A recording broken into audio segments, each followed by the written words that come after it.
Entre justice et vengeance, voici le résumé des épisodes 45 et 46. Ce qui compte, c'est que ces papiers se retrouvent dans le bureau de l'assistant de ton frère, Geronimo.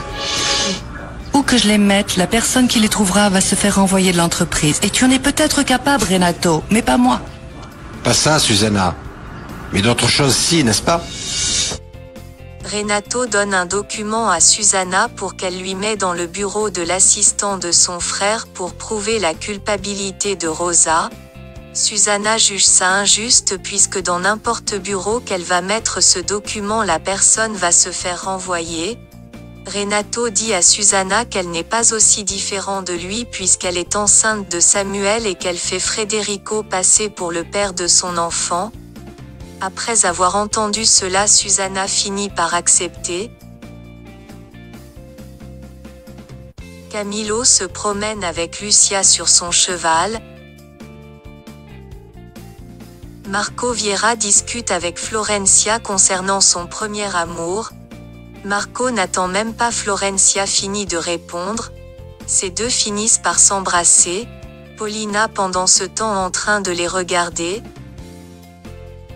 Après quelques minutes, Marco s'excuse auprès de Florencia de lui avoir embrassé, qu'il regrette que cela n'aurait dû jamais arriver. Mike discute avec Natalia sur l'emploi qu'elle a demandé. Celui-ci demande à Natalia d'aller séduire un homme qui va venir à la fête, que le but c'est de rendre cet homme fou amoureux d'elle. Marco attend la signature de Florencia à la clinique pour transférer Irene dans un endroit sûr à Bogota afin de recevoir un meilleur traitement. Rosa explique à Azucena comment Samuel l'adore et si gentille avec elle. Elle décide d'aller voir Samuel pour qu'il parle avec Federico pour regagner son poste à l'entreprise. Comme elle a promis à Renato, Susanna vient déposer le document qu'il lui a donné dans le bureau d'un employé. Sylvia demande à Florencia son aide pour choisir la robe qu'elle va porter à la fête que Marco va organiser. Elle fait savoir à Florencia qu'elle va faire tout son possible pour que Marco puisse un jour tomber amoureux d'elle.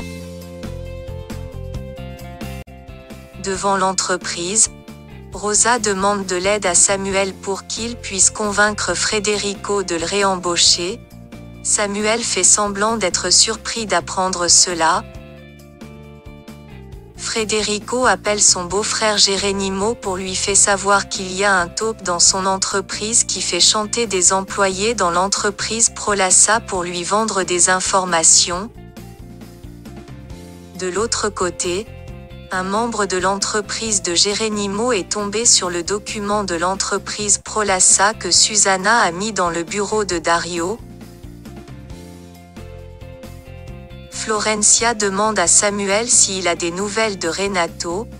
Cet homme dit qu'il a jamais eu des nouvelles de Renato depuis sa fuite. Ortegon emmène Marco à l'endroit où se trouvent tous les dossiers des patients de la clinique. Rosa est encore venue supplier Florencia pour qu'elle demande à Alejandro de le réembaucher.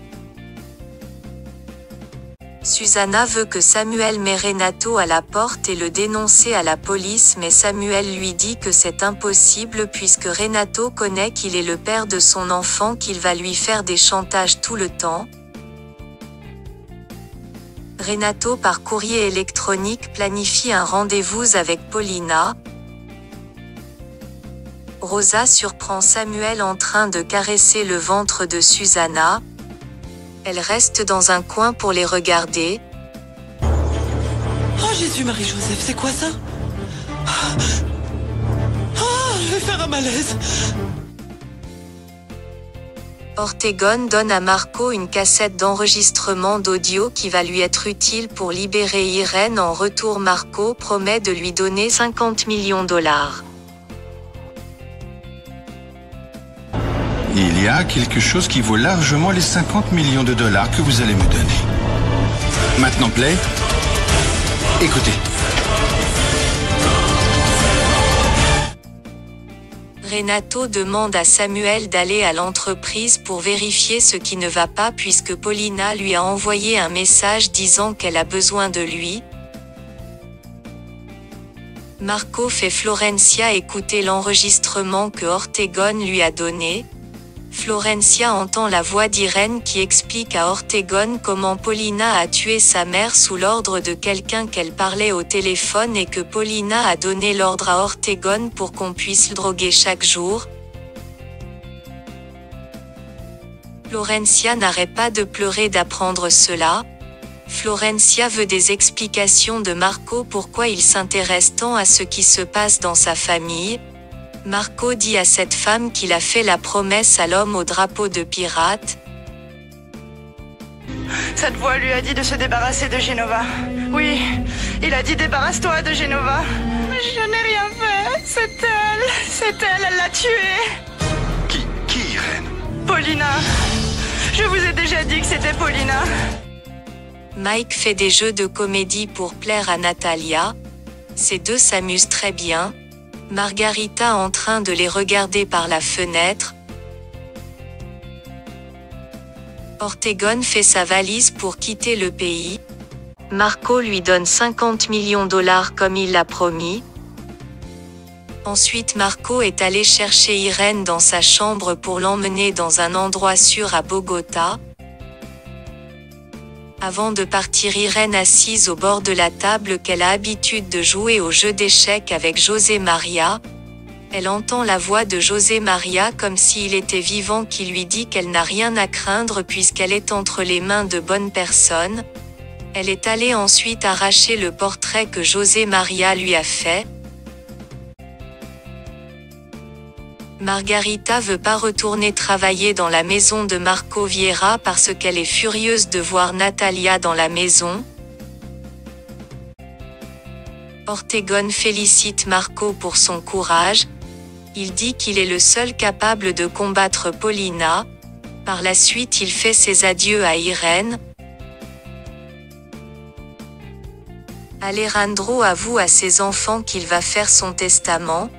Federico est surpris, il pense que son père est malade mais celui-ci dit qu'il va le faire pour assurer que ses biens resteront entre les mains de bonnes personnes. À ce moment Florencia reçoit l'appel de Marco lui disant qu'Irène est avec lui et qu'il l'attend pour l'installation d'Irène dans sa nouvelle maison. Florencia annonce à sa famille qu'elle va retrouver Silvia dans sa maison parce qu'elle a besoin de lui. Paulina décide alors d'aller dans sa chambre. Elle appelle Silvia sur son téléphone secret. Elle confirme que cette femme est dans un bar en train de s'amuser. Lucia de nouveau a retrouvé une écriture avec du sang sur son miroir. Simon arrive dans la chambre. Lucia lui demande de l'emmener loin de cette maison mais Simon dit qu'il va rester pour soutenir sa sœur Florencia. Florencia rencontre sa sœur. Elle serre Irène très fort dans ses bras. Ces deux commencent à s'amuser. Florencia remercie Marco pour tout ce qu'il a fait pour Irène. Lucia informe Paulina qu'elle a encore vu une écriture avec du sang sur son miroir. Paulina lui dit de ne rien avouer à personne. Paulina lui fait croire que la famille va penser qu'elle est folle qu'auparavant quand elle était dans cette chambre elle voit tout le temps des écritures sur le mur. Qu'un prêtre lui a dit que c'est parce qu'un mort de sa famille cherche à rentrer en communication avec elle. Irène descend retrouver Florencia. Elle demande où est passé Eduardo. Florencia ne sait pas que Marco est en réalité Eduardo. Florencia dit à Irène qu'il est parti très loin et qu'il ne reviendra jamais. Eduardo? Pourquoi me demandes-tu ça? Parce que je le cherche et je ne le trouve pas. Il est parti très loin, Irène. Comment ça, il était juste là? Il était censé prendre soin de nous?